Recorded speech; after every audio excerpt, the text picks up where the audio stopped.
É, bem, o que que acontece? Nós, na semana passada, vimos o caso da desencarnação da Lucinda, né? Assistida pelos mentores espirituais, especialmente ali foi o caso do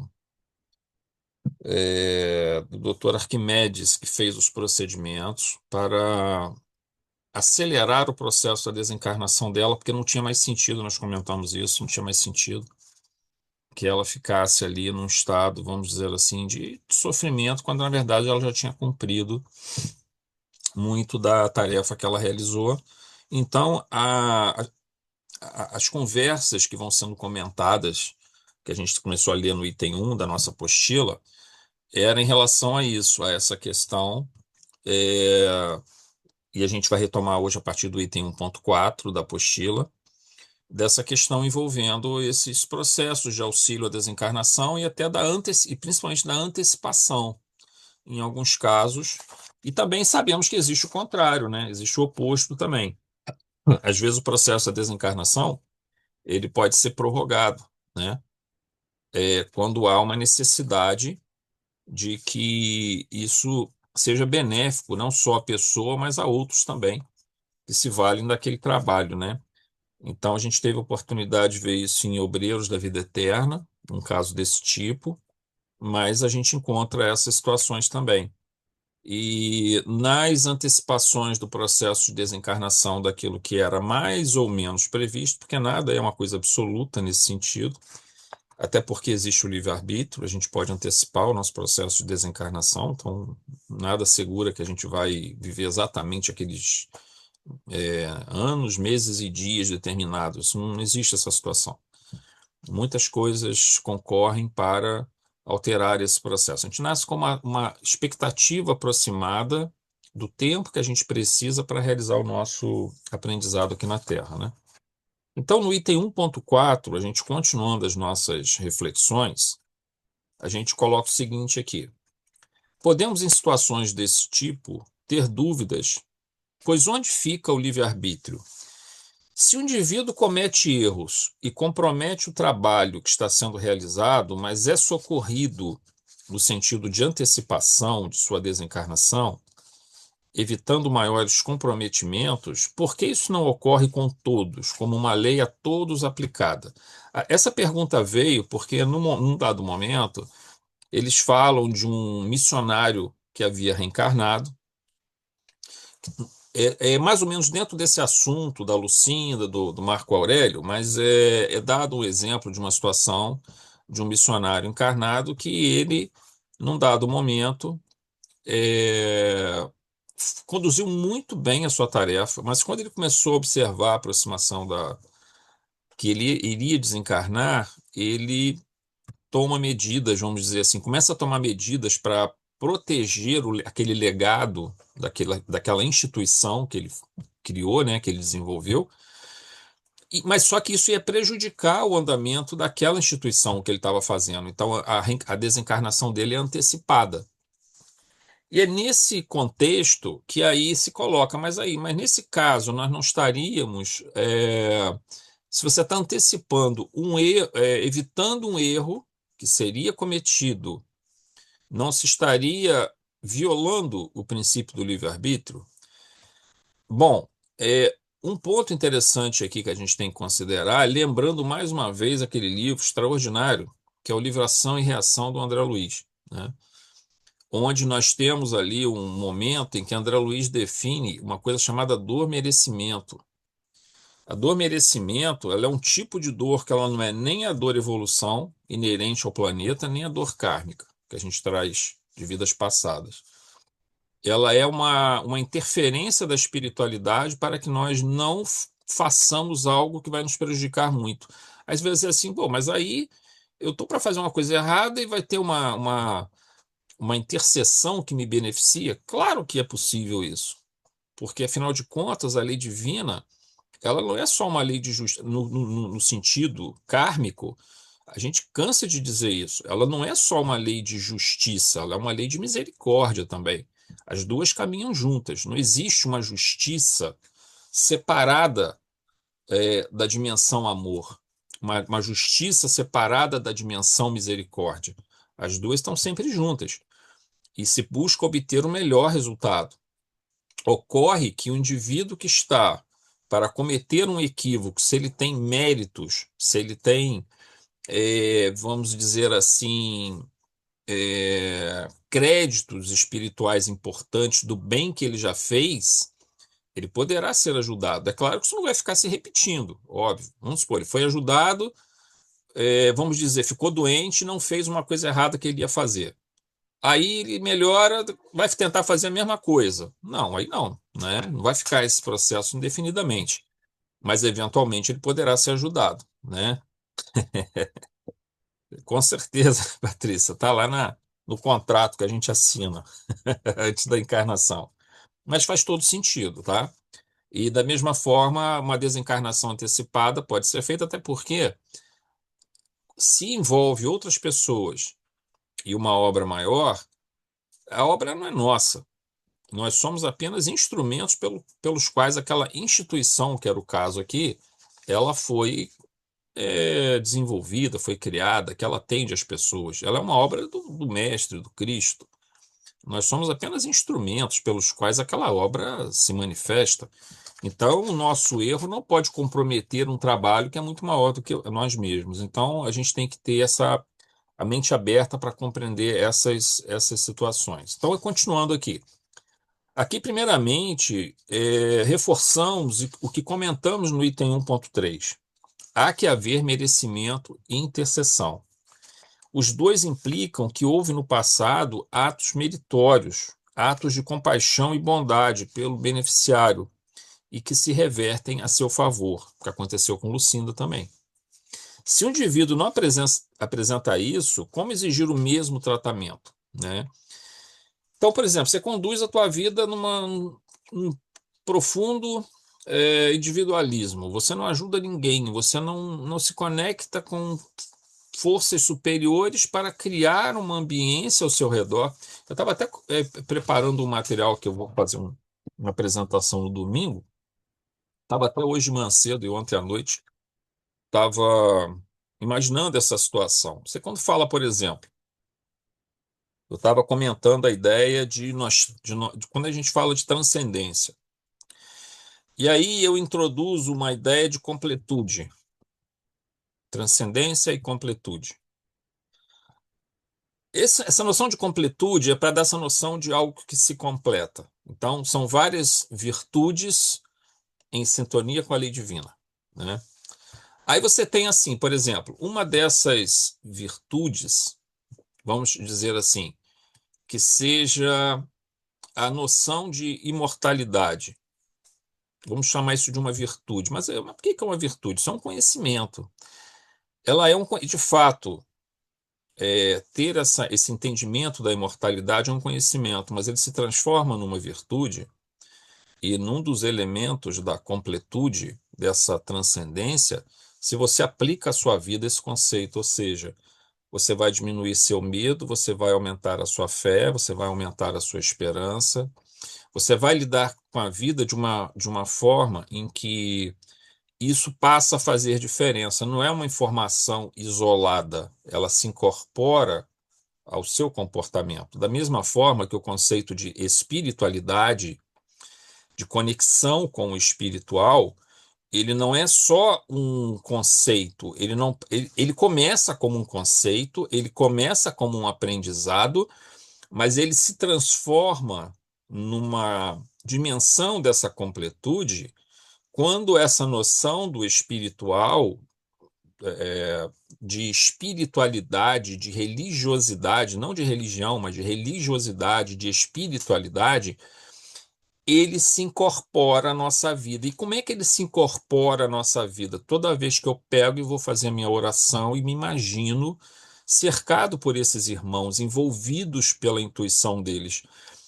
Quando eu, mesmo no meu trabalho, e tomo uma notícia, recebo a notícia de alguém que está sofrendo, eu tento me recolher e vou fazer uma oração pelaquela pessoa. Eu estou em casa, pode ser durante o dia, qualquer momento, vem à minha mente a necessidade de orar por uma determinada pessoa e eu paro o que eu estou fazendo e vou tentar me conectar e orar e pedir por ela. Isso significa que nós estamos trazendo para a nossa vida algo que era um conhecimento, uma informação, ou seja, um mundo espiritual, a possibilidade de conexão com a espiritualidade passou a ser incorporada como uma dimensão de vivência. Então, isso é um elemento de completude. Então, esse elemento de completude é, obviamente, ele vai sendo desenvolvido ao longo do tempo. Então, essa noção, essas noções, elas passam a fazer parte da nossa vida, né? Elas passam a ser uma dimensão dessa transcendência. São vários, um somatório imenso de comportamentos que passam a fazer parte desse processo. Então, quando o indivíduo ele começa a trazer para a sua vida esses elementos que têm a ver com a completude, tem a ver com a lei divina, ele começa, de fato, a sair do estado mais primário nosso, que nós temos inúmeros irmãos vivendo nesse estado primário, absolutamente desligados de qualquer busca mais profunda da criatura, de autoconhecimento e de conhecimento do espiritual, do plano maior, do metafísico, e ele vive mergulhado só na matéria, só no material, não tira a mente daquilo ali, não pensa no outro, não faz com que a preocupação com o próximo seja também uma parte da sua própria vida. E isso também é um elemento de completude. O amor ao próximo é um dos elementos principais dessa completude. Então, tudo isso vai se somando a esse processo. Os espíritos que começam a trabalhar com isso, os encarnados e desencarnados, mas nesse caso nosso, os encarnados, isso começa a ser algo que se incorpora à jornada, à caminhada aqui na Terra. Então, a gente começa a dar um rumo à nossa existência, onde essas coisas não são apenas informações, não são apenas elucubrações, não são apenas, digamos assim, especulações filosóficas ou metafísicas. Elas passam a ser, de fato, uma realidade dentro da nossa vida. E quando elas são incorporadas como realidade em nossas vidas, toda essa conexão com o espiritual se faz presente. E então, muito mais o indivíduo se faz merecedor desse acompanhamento espiritual, porque ele cria esses vínculos, ele começa a criar os vínculos, ele favorece a recepção dessas intuições preciosas, preciosíssimas, que nós recebemos do mundo espiritual, tá? Então, continuando aqui. Além do mais, cada situação é analisada com muito cuidado, pois aquele que se compromete em tarefas nobilitantes de reajuste de si mesmo, né, ao mesmo tempo que auxilia o próximo, traz muitas vezes débitos sérios do passado que pesam exteriormente como ação obsessiva e interiormente como sofrimentos da alma, em razão do subconsciente profundamente comprometido pela sombra. Não é um desejo dos espíritos superiores que um espírito padeça provações no processo reencarnatório em que tantas lutas podem fazê-lo fraquejar em determinado momento, no desempenho das tarefas programadas. Então, aqui é aquela questão de nós termos sempre ajuda espiritual, especialmente quando nós saímos da concha, dessa casca do nosso próprio ego, né? E começamos então a ter uma visão mais abrangente do mundo à nossa volta, das pessoas à nossa volta, principalmente. Começamos a nos preocupar com as outras pessoas e tentar, de alguma forma, ajudá-las. Ah, mas aí o indivíduo fala assim: "Ah, mas eu não tenho, eu mal consigo ajudar a mim mesmo. Quanto mais eu ajudar o outro, mais eu ajudo a mim mesmo." E esse potencial de ajuda, ele não tem limite, não há esgotamento dessa força. É interessante, né? Porque se você começa a pensar nos seus próprios problemas e criar um sistema de monoideísmo, de uma ideia fixa, onde você fica compulsivamente pensando na sua própria dor, no seu próprio sofrimento, fazendo daquilo a sua razão de viver, que a gente fala que às vezes até vira uma zona de conforto, né? Para muitas pessoas A pessoa estabelece o tema central da vida dela em cima daquela dor e vai ficar vivendo em torno daquilo. Aquilo consome a energia da pessoa. Isso é incrível, mas a pessoa se enfraquece, ela se consome naquilo ali. Mas o bem, ele não consome energia, ele aumenta a nossa energia. Uma das coisas que nos dá mais energia, porque nos conecta com o divino, que é a força causal de todas as coisas, é quando você começa a sentir alegria no ato de ajudar. Você começa como se fosse uma espécie de obrigação que você se coloca. Aí depois você começa a ver aquilo como algo que começa a te dar uma alegria, uma satisfação, o ato de ajudar. E quando aquela pessoa, mas isso independe do resultado, porque nós não temos como perceber em profundidade o auxílio que foi feito ao outro. Às vezes nós conseguimos ter um retorno, às vezes não. Mas quando você começa a ter prazer no ato de ajudar, essa alegria no ato de ajudar, essa energia é inesgotável. Ela não tem limites, né? Porque você começa a entrar em sintonia com um plano de energia muito mais alto do que nós podemos imaginar. É a, digamos, energia formativa, né, do nosso próprio universo. E aí, continuando, o que os mentores fazem é seguir a recomendação de Jesus. E é uma belíssima passagem do Sermão da Montanha que a gente tem aqui, né? Jesus dizia assim: Vós sois a luz do mundo. Não se pode esconder uma cidade situada sobre uma montanha, nem se acende uma luz para colocá-la debaixo do alqueire, mas sim para colocá-la sobre o candeeiro, a fim de que brilhe a todos que estão em casa. Assim brilhe vossa luz diante dos homens, para que vejam as vossas boas obras e glorifiquem vosso Pai que está nos céus. Então ele está dizendo assim: o indivíduo se torna um instrumento de Deus, nesse caso, um instrumento da espiritualidade, para que o bem se faça visível a outros. Só que acontece que muitas vezes nós somos apenas instrumentos, isso a gente tem que ter essa noção da nossa indigência espiritual, quer dizer, nós somos indigentes espirituais, porém trazemos dentro de nós um tesouro preciosíssimo, que precisa ser cultivado, né? Precisa ser desenvolvido. Mas através de nós, essa obra se faz presente. E ela extrapola, ela está além de nós. Por isso que muitas das vezes essas intervenções espirituais, sejam para encurtar, seja para prorrogar a existência, elas podem se fazer não só em função do indivíduo, mas em função do que o indivíduo representa para outras pessoas. Porque, por exemplo, toda obra do bem, o indivíduo que criou uma instituição, por exemplo, para alfabetizar crianças, para tirar crianças de rua, uma obra dessa, ela começa com o indivíduo que organiza, que tutela aquele processo, mas ela chega uma hora que ela ganha vida própria, né? Muitas outras pessoas começam a se aproximar, toda a parte espiritual se envolve, e aquele indivíduo continua sendo ainda o coordenador, mas quando ele desencarnar, outros vão assumir e outros vão conduzir esse processo. E essa obra se torna mais importante do que o próprio indivíduo, uma vez que ele é apenas um canal pelo qual aquela obra, aquela instituição, aquele trabalho, né, se encontra em andamento.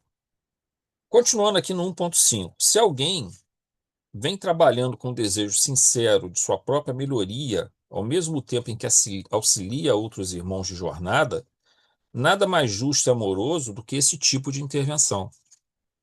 No comentário de Petitinga, né, do José Petitinga, de que muitos espíritos em processo de reencarnação e sabedores das dificuldades que terão que passar e por medo ou não confiarem nas suas forças, e assistência espiritual para o que foi planejado, relutam de tal forma e oferecem tal resistência psicológica que, do ponto de vista energético, o perispírito, em sua função de modelo organizador biológico, né, as linhas de força atuando sobre o feto em formação, na verdade, o ovo em formação e depois o feto, se encontra em desequilíbrio a tal ponto que acaba por favorecer o aborto espontâneo, desencadeando a desencarnação no feto que já se encontrava em formação. Então, aqui é uma outra situação que acontece, que pode ser assistida espiritualmente ou não, depende da situação,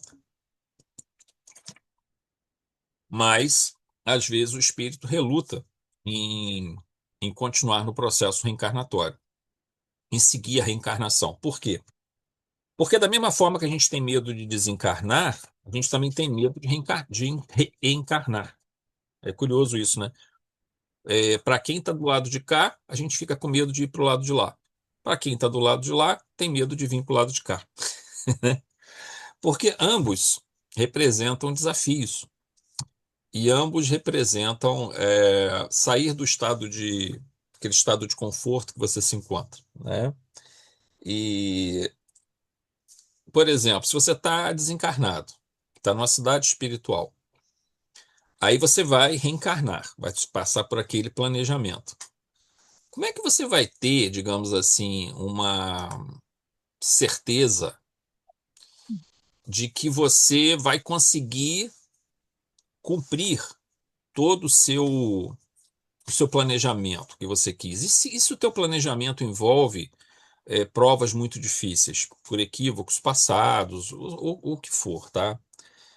Você pode muitas das vezes chegar e relutar. Vocês lembram que na reencarnação de Sigismundo, que a gente estudou, no Missionários da Luz, quando o Sigismundo vai reencarnar, ele começa a vacilar na hora. É preciso uma intervenção da espiritualidade ali, porque ele trazia muitas preocupações que ele não conseguiria dar conta de corrigir os erros do passado, apesar de que ele, no plano espiritual, vocês lembram, que apesar dele ter assassinado o Adelino, que seria o futuro pai dele ali, é, ele fez muita coisa boa na erraticidade. Então ele agregou muita ajuda.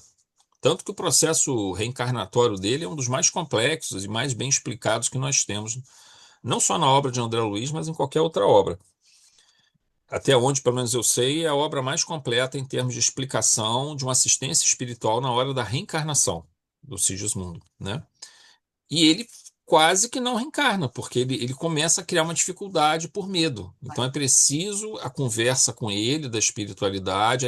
Aí vocês lembram que eles colocam durante o sono ele em contato com o Adelino, porque o Adelino também começou a meio que não querer recebê-lo no lar por conta ainda apesar do Adelino ter sido preparado para aceitar aquele que havia assassinado ele como recebeu como filho, mas a gente às vezes reluta quando chega na hora H, né?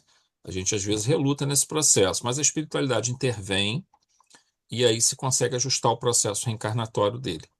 Só que às vezes o Pois é, espírito é tão resistente que ele não deixa isso acontecer e aí pode vir a ocorrer o aborto espontâneo, né? pois é. Oi, Valéria. Mas os nossos medos são provenientes tanto no desencarne quanto quando a gente vai encarnar, é porque a gente não sabe o que está para ver. Sim, é o E desconhecido, né? o desconhecido nos assusta, né? Sim, é Então, por claro. exemplo, a gente não tem recordação de como era no plano espiritual. Se a gente É. tivesse, nossa, todo mundo ia querer Era mais voltar, né? fácil, né? Não é, mas a gente não sabe. A minha mãe costuma dizer assim: eu não tenho medo de morrer, eu tenho medo do até morrer, entendeu? E em relação ao ajudar que você falava anteriormente, o meu pai tinha uma frase que eu nunca esqueci, né? Como eu falo, meu pai era de pouquíssimas palavras, mas as pouquíssimas palavras a gente guarda porque é de uma sabedoria incrível. Meu pai dizia: se a gente não vive para servir, a gente não serve para viver, É, né? E eu guardei isso desde muito criança, ele falava isso. sim, com Mas certeza. é esse medo que a gente tem, porque a gente não sabe o que que vai É, acontecer, é tanto que a o, gente vai falar quando a é, gente volta. é o desconhecido, né, cara? É o desconhecido. E- Mas o desconhecido, isso é que ao mesmo tempo é bacana, sabe? Porque imagina só se tudo na vida da gente fosse assim: vou montar um negócio, aí de antemão eu já soubesse se ia dar certo, se não ia dar certo, aí se não der certo eu já não ia fazer o negócio. Se desse certo, eu ia montar aquilo sem medo nenhum, sem aquela expectativa. Um relacionamento. Você vai casar com uma pessoa. Aí você não sabe se vai dar certo, se não vai dar certo. Aí se você tiver certeza que vai dar certo, você já não vai ter aquela emoção. Se você não tem certeza, você não vai casar, porque se você souber que não vai dar certo, você já não vai casar mesmo. Então, esse desconhecido, ele ao mesmo tempo ele traz para a vida da gente um aprendizado extraordinário, porque muito daquilo que a gente avança em termos espirituais é exatamente pela presença do desconhecido. E aí isso ajuda muito, eu acho que isso fortalece muito o nosso conceito assim de fé e de esperança, né? A gente desenvolver esse conceito, porque é interessante naquela passagem que eu já comentei com vocês várias vezes, né? Que está na Epístola aos Hebreus, que vem uma das definições de fé, né? Que é colocado pelo autor da epístola, que ele coloca o seguinte: a fé é a posse antecipada daquilo que se espera. Então, assim, a gente acreditar em algo, lutar por aquilo e imaginar que aquilo já nos pertence. Mas se vier a acontecer daquilo não nos pertencer, aquilo que nós imaginávamos, nós aceitaremos e seguiremos em frente novamente com novos planos, né, com novos projetos, né? Então eu acho que isso traz para a vida da gente um aprendizado extraordinário. Essa noção do desconhecido, ela de fato assusta mesmo, mas eu acho que ela é extremamente necessária para nos tirar dessa zona de conforto, né, e exigir de nós um empenho maior e, e uma busca maior. É exatamente a capacidade de vencer o desconhecido que nos tirou das cavernas, né? Há 50, 60 mil anos atrás e nos trouxe até aqui, né? Então eu acho que, e também do ponto de vista espiritual, do ponto de vista de uma jornada de transcendência, de completude, eu acho que é uma coisa extraordinária a gente exercitar esse elemento dentro de nós, né? Aqui, Nina, a fé é a posse antecipada daquilo que se espera. É belíssimo. Eu acho que é a melhor definição de fé que existe, é essa que está lá em Hebreus, né? A fé é a posse antecipada daquilo que se espera. Bom, quem que poderia ler para a gente a próxima passagem agora? Germano, o colaborador discreto. Essa é a passagem de Paulo, então, na carta aos Hebreus? Ela se encontra lá. Ela se encontra no Hebreus lá. Só não sei exatamente, é no comecinho dela. Eu não sei exatamente qual o versículo, Nina. Mas tem que se Ah, tá. procurar lá vai achar. Depois eu cato. Linda, não conhecia essa frase de Paulo, não. É, Brilhante. Obrigada, Zé. nada. Quem que pode fazer para a gente, a leitura aqui da próxima passagem? Pô, a Nela que vai fazer.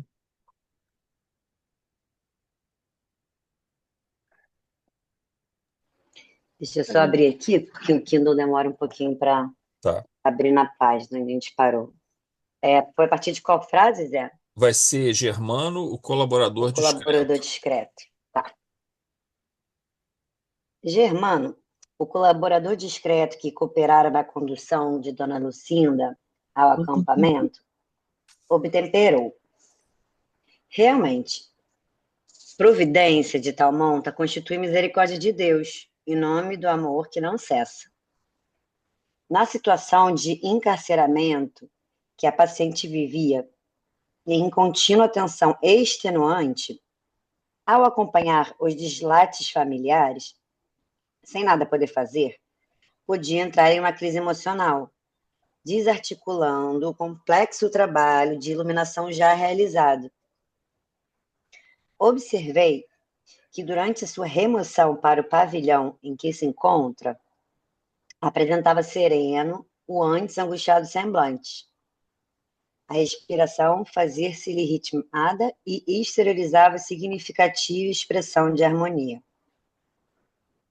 Recordo-me que, oportunamente, ouvi referências de dirigente técnico espiritual em desencarnação, explicando a maneira como colaborou na libertação de um missionário do amor e do conhecimento, antecipando-lhe o retorno à espiritualidade. Ele houvera reencarnado com tarefas adrede estabelecidas, que iriam mudar conforme vem ocorrendo o comportamento de grande parte da sociedade humana. Desincumbia-se muito bem do compromisso, arrostando todas as consequências de sua decisão de ser fiel ao dever assumido. O orgulho não perturbara, nem as calúnias o desanimaram. O veneno do ódio não encontrou campo para instalar-se na mente, nem no sentimento nobre. As perseguições tornaram-se estímulo para o prosseguimento. No entanto, quando percebeu a proximidade da morte, pôs-se a elaborar projetos e diretrizes que, não obstante fossem muito importantes, poderiam desvirtuar o conjunto do trabalho, que sempre acompanhava a marcha do progresso, não devendo ficar atado a programas estatutários rígidos. Em cada época, o processo de evolução faculta as atribuições compatíveis para o desenvolvimento dos ideais, que devem permanecer abertos às naturais contribuições da cultura e da experiência. Porque o risco de mudança de diretriz viesse a correr, abrindo espaço para novas sortidas na obra que não era dele. Para o seu bem e do trabalho, foram tomadas providências em algumas esferas, a fim de que retornasse antes do tempo, sem qualquer prejuízo para o ministério concluído com grande êxito. O amigo reflexionou em silêncio por um pouco e aduziu. A princípio, ante a minha imaturidade espiritual, fiquei chocado com a providência. Posteriormente, recordando-me de muitos fracassos pessoais, bem como de outros companheiros que não conseguiram superar as más inclinações, entendi que a ocorrência houvera sido suportada de grande sabedoria e misericórdia para com o obreiro. Desencarnado, recompôs-se, compreendeu o sucedido e preparou-se para novo cometimento, havendo retornado ao palco terrestre em nova reencarnação, quando pôde dar prosseguimento à obra missionária, aplicando os recursos vigentes da cultura e da ciência contemporâneas. Não fora aquela decisão dos seus mentores e poderia ter sucumbido ao excesso de zelo pela preservação do seu ministério, esquecido de que Deus vela e a ele cabem as decisões para os sucessos futuros. Isso não implica manter-se uma atitude de imprevidência, transferindo a responsabilidade para o Senhor, mas serve de advertência para o excesso de zelo e de preocupação quanto ao porvir dos empreendimentos executados. Ok, Nina, valeu. Ai, que curiosidade de saber quem foi esse cara. Também fiquei Poxa, ele curioso podia também. falar.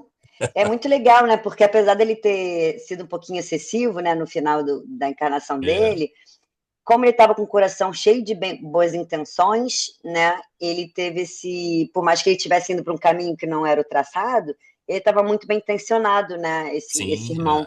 Então ele teve realmente esse mérito de ter sido não só antecipada a reencarnação, o desencarne dele, quanto também ter recebido essa explicação, né? Que alivia muito também. E sim, às vezes eu penso que isso deve ter acontecido com os apóstolos também, né? sim. O próprio Paulo era muito rigoroso dentro da sua esfera de fé e era um traço da personalidade dele, né? Ser rigoroso. Então a gente fica pensando também até que ponto eles também não entraram em exageros, porque quando você também tem excesso de preocupação, que era o caso desse irmão, excesso de preocupação também pode ser um pouco de falta de fé, né? Então, Esse excesso de zelo, né? Como ele coloca aqui, isso acontece muito em casa espírita também, né? Assim, eu acho que acontece em todos os lugares, em todas as obras, né, desse tipo. Mas, por exemplo, a casa espírita, muitas das vezes, a gente observa que a pessoa começa. Quer dizer, tem dois aspectos, né, nesse caso, quando a gente fala assim de casa espírita. Tem aquela situação em que uma pessoa abraça o trabalho, porque se ela não fizer isso, eh, aparentemente não tem ninguém ali para fazer. A gente às vezes já passou por essas fases. Mas também tem situações que a pessoa também não dá espaço para que outros venham, porque ela meio que não confia, porque ela tem medo que a obra vá se perder se ela não estiver à frente.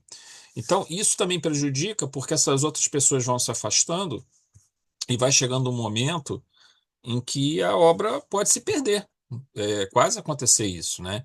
Então, é que nem a gente fala, não pode ser imprevidente a ponto de ficar delegando tudo à espiritualidade, mas também não se pode ter um excesso de zelo, de modo que trave aquele desenvolvimento da obra, né? Então, há que se encontrar um ponto de equilíbrio aí, nesse processo. Até porque, por exemplo, aqui a gente está dando exemplo da casa espírita, né?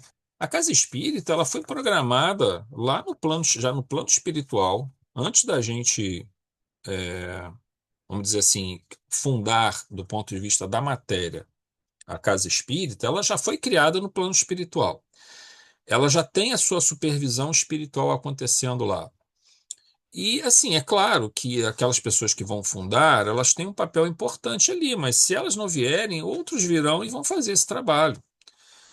Mas se aquela pessoa faz muito bem aquele trabalho, beleza e tal, mas vai chegar uma hora em que outra pessoa precisa assumir essa tarefa, né? E dar continuidade, trazer novas ideias e esse processo tendo o seu dinamismo que é próprio.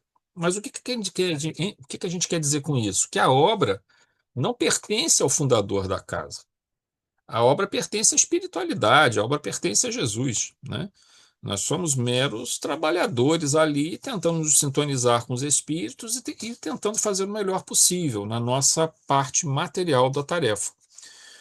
Então, isso traz assim a necessidade de nós não nos apegarmos demais àquilo e, às vezes, atrapalhamos o futuro daquele trabalho. Mas é sempre muito importante a gente entender. Não fomos nós que fundamos aquilo ali, nós fomos instrumentos de trabalho de algo que já começou antes da gente no plano espiritual, né? Então, parece ser também o caso desse missionário, eu também fiquei curioso também, mas não é falado aqui quem é. E é interessante que ele teve a oportunidade de retornar, né? Reencarnar de novo e novamente assumir uma função dentro da obra, isso já há bastante tempo depois, né? Então a gente vê que é uma obra bem longa, né? De muita durabilidade que teve essa tarefa, talvez até hoje ainda exista, né? Muito bem. 2.1 então na nossa apostila. Germano, um dos colaboradores que fazia parte do grupo, comentou a situação de Lucinda, afirmando que a desencarnação antecipada pela ação de Dr. Arquimedes fora ato de misericórdia, uma vez que a continuidade de Lucinda naquela situação acamada, sob cuidados paliativos, apenas lhe traria sofrimentos sem quaisquer ganhos espirituais a partir de reflexões saudáveis, porque ela ficaria vivendo o tempo todo naquela agonia que ela estava vivendo ali, vendo os filhos fazerem um monte de bobagem, o marido naquela situação.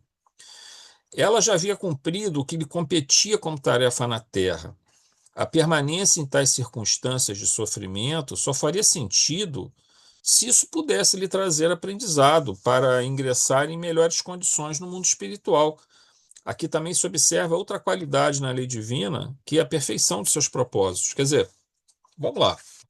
Se você, digamos, precisa passar pela doença, ficar acamado, ficar vários anos acamado, porque isso vai quebrar em você alguns elementos que estão te prendendo à matéria, que estão prendendo você no elemento material. E isso vai ou quebrar, talvez, o orgulho. Por exemplo, a pessoa que está na cama, está acamada, ela vai ser cuidada por outras pessoas, a pessoa vai botar fralda nela às vezes, aquela coisa toda. E isso vai quebrar um pouco aquele sentimento da pessoa, que a pessoa tem, às vezes, assim, de não aceitar ser ajudada. Ela tem que ter o domínio de tudo, ela tem que ter o controle de tudo, e isso a gente não pode também deixar se levar por esse tipo de visão, porque nós somos, digamos, junto com outras pessoas, que nós vivemos. Ninguém vive sozinho, ninguém evolui sozinho. Você pode viver sozinho por um tempo, mas você não evolui sozinho pelas muitas vidas. Nós evoluímos em conjunto, ajudando uns aos outros, compartilhando uns com os outros. Então, uma pessoa, muitas das vezes, que ela é assim, muito autossuficiente, muito, digamos assim, controladora, pode ser que aquilo ali seja uma forma dela ter mais humildade e perceber que, na verdade, todos nós dependemos uns dos outros. Outras vezes, ela não dá tanto valor a bens materiais, por exemplo, que agora ela vê que já não fazem tanto sentido e que ela pode ter perdido tempo que poderia ter sido utilizado, como na leitura de harmonização que foi feita, para outros tesouros, que não fosse apenas tesouros na terra, mas tesouros no céu, né? A pessoa está Então, se enganando, né? oi, A pessoa que se é autossuficiente está numa grande ilusão, uma grande porque a gente ilusão, precisa entender que a gente é completamente dependente de sim, Deus. A sem gente dúvida precisa nenhuma. E dos entender que a outros, né? gente dos outros e ainda por cima, né, de Deus, e que a gente precisa saber ser submissa a Deus, Sim, porque a palavra submissão também vem ganhando uma nova conotação, né? E às vezes a gente também vê um pouco com o olhar de evangélicos que tem essa coisa de submissão, mas é submissão mesmo, de submeter às vontades dele. E enquanto a gente não entender que a gente é completamente dependente de Deus, a gente não vai ter entendido a lição que sim. Jesus quis dizer, porque a gente não é autossuficiente, ninguém é autossuficiente. A gente está mergulhado, né, como Kardec colocou, assim, a gente está mergulhado nesse fluido divino, né? Então nós estamos em algo muito maior do que do que nós e tentar entender, né, como funcionam essas leis, como nós interagimos com elas, como nós interagimos com o Criador, como interagimos com as criaturas, nossos irmãos, né, que são tudo isso, às vezes a doença vai ser necessária nesse processo. Mas se ela não, digamos, no caso que nem era o caso da Lucinda, se ela já tinha feito o que tinha que ser feito, ela estava preparada para ir para o plano espiritual, não, ela estava tranquila, já estava preparada para isso. Para que ela vai ficar na cama sofrendo naquela situação? Então, a antecipação nesse processo é o que nós falamos, é o mecanismo de justiça e misericórdia sempre trabalhando junto. É porque a gente fica achando que a encarnação a qualquer custo, manter uma encarnação a qualquer custo, é sempre um ato de benefício, nem sempre. Porque a encarnação, assim como a desencarnação, ela cumpre o seu propósito. E tem coisas que só se aprende aqui na Terra. Então a encarnação é extremamente necessária, porque tem coisas que na nossa fase evolutiva não se consegue aprender só no plano espiritual. Mas tendo aprendido e tendo cumprido o seu tempo aqui na Terra, para esse aprendizado, tudo bem, se esse acréscimo de existência estiver sendo produtivo para você, bom, se você estiver aprendendo mais coisas, estiver podendo conhecer mais pessoas, podendo renovar suas ideias. Fora isso, os mecanismos de manutenção aqui são só para adaptação à ida para o plano espiritual. Mas uma vez já adaptado e tendo cumprido tudo o que tinha que ser feito aqui na Terra, bola para frente, desencarna, renasce no plano espiritual, começa de novo o processo de trabalho, de aprendizado, preparando uma nova reencarnação, ajudando aqueles que ficaram, muitas das vezes. E assim, a vida é muito rica, né? Por isso que eu estava comentando logo no início, quando eu estava falando dessa noção de completude, de transcendência, porque quando a gente fala assim, espiritualidade, esse termo, espiritualidade, religiosidade, ele não é só um conceito abstrato, né? Não é só uma questão de uma informação, ela é uma vivência. Isso tem que ser trazido para a nossa vida. A gente tem que estar vivendo, respirando essa presença espiritual em torno de nós. Porque a gente está aqui envolvido com os irmãos encarnados, mas também estamos envolvidos por esses irmãos desencarnados. E somos, assim, mutuamente influenciados e compartilhando ideias, sentimentos, sensações. Então, essa vivência do espiritual ela é fundamental, ela é muito importante. 2.2. É trazido o caso de um missionário, né, do amor, a gente já tinha falado até um pouquinho disso antes, mas a gente volta aqui.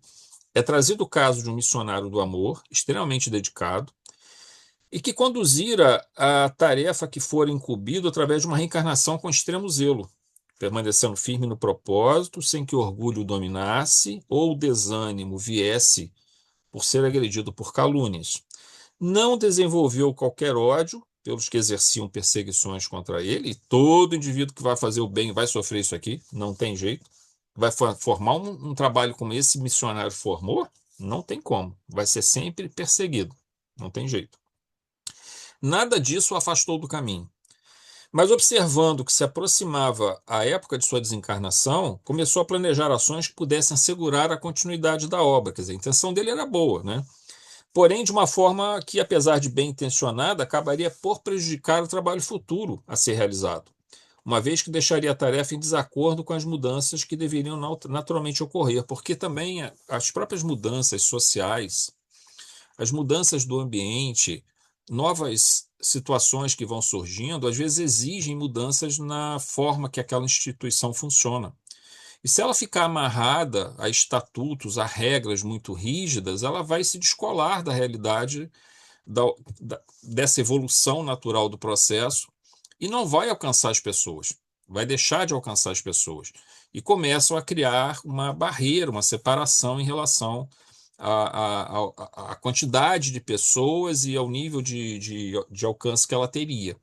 Então, ele é retirado por conta disso, mas tranquilamente, não prejudicou em nada a reencarnação dele, ele cumpriu totalmente o trabalho dele, evitou sim que ele prejudicasse o trabalho da obra, que apesar dele ter sido um trabalhador ali resoluto nessa tarefa, mas a obra, como a gente fala, não era dele, a obra é de Jesus.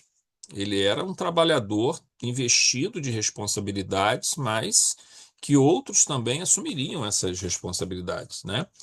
E daí também o cuidado que você tem que ter, por exemplo, em termos de casa espírita também, de formar pessoas, né, formar novos trabalhadores que vão assumir as tarefas, para que ela não fique restrita a um grupo e venha tolher a possibilidade de que outros assumam, mesmo que a gente ache, a pessoa não está preparada para isso, a pessoa não vai conseguir, a gente não sabe, entendeu? A questão é se a pessoa vai conseguir, vai assumir, não vai assumir, se ela vai conseguir dar conta do recado ou não, isso é uma coisa que está fora da nossa. É claro que tem situações óbvias que a gente vê que não tem como, mas tem situações que nós não temos certeza. Se nós ficarmos muito vacilantes, eu vejo algumas casas que eu observo com muita preocupação da gente ver a casa, as pessoas já muito idosas dirigindo a casa e cuidando de outras tarefas também, e não tem nenhuma renovação a caminho. A casa você está vendo que ela está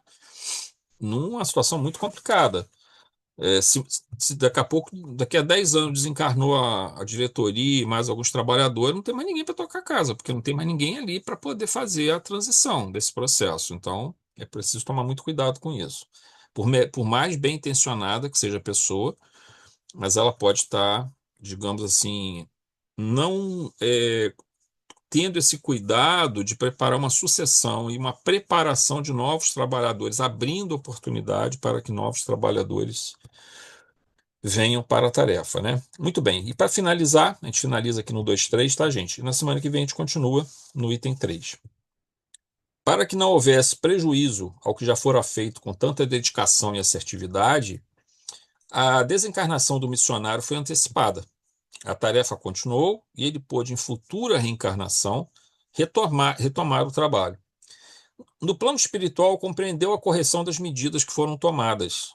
É muito importante compreender que não houve violação do livre-arbítrio, pois o obreiro buscava, com suas ações, assegurar a melhor forma de continuar a obra. Mas, apesar de suas intenções serem as melhores, elas não eram as mais adequadas. Por outro lado, a obra pertencia a Jesus. O obreiro apenas desempenhara da melhor forma a tarefa que lhe foi confiada. A obra não lhe pertencia e ela alcançava a muitas outras pessoas. Portanto, nessas decisões tão delicadas e que exigem tanto planejamento espiritual, em que tanta coisa está em jogo na tarefa de divulgação do bem, teremos que ter essa compreensão mais cuidadosa para entender essas diretrizes tomadas pela espiritualidade e que não há, nesse caso, violação de livre-arbítrio. Porque, vejam, se você, por exemplo, deixasse que ele fizesse isso e ele viesse a prejudicar a obra, você vai dizer assim: ah, não, mas eu estou preservando o livre-arbítrio dele. Bom, primeiro, ele não estava agindo de má fé, ele estava agindo de boa fé. Só estava errado a forma como ele estava imaginando isso. Só que ainda tem uma outra questão mais importante. A obra não é dele. Ele é um obreiro ali, ele é um trabalhador que assumiu uma responsabilidade muito grande, mas a obra pertence à espiritualidade que planejou aquilo. E mais, a obra atinge inúmeras pessoas que são beneficiadas por ela. Então, você não pode deixar que um único indivíduo prejudica um monte de outras pessoas por isso. Então, essa ação acaba sendo benéfica a todos, benéfica a ele, benéfica à espiritualidade, continua com a obra, benéfica às outras pessoas que vão vir e terão oportunidade de estar à frente desse trabalho, né? De estar à frente dessa tarefa. Então, e ganha a humanidade como um todo, porque num mundo tão.